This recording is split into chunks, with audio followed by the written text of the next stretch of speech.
శేషాద్రిపై సంతతి కొరకై అహోరాత్రములు తపస్సు చేసే కేసరి కేసరి కుల సతి కడుపు పంటగా జనించినాడు అసమాన బలోద్ధతుడు సంయుతుడు అంజనాసుతుడు పవననందనుడు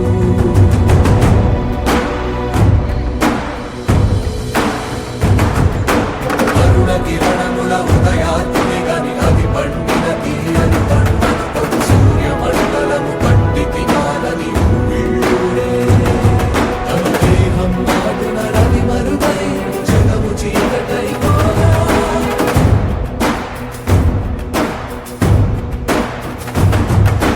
అది అమరేంద్రుడు గమనించి తన ఐరావతమది రోడించి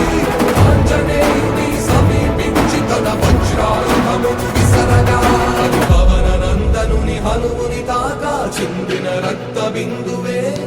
విద్యుద్వేగంతో ధరణి స్థలి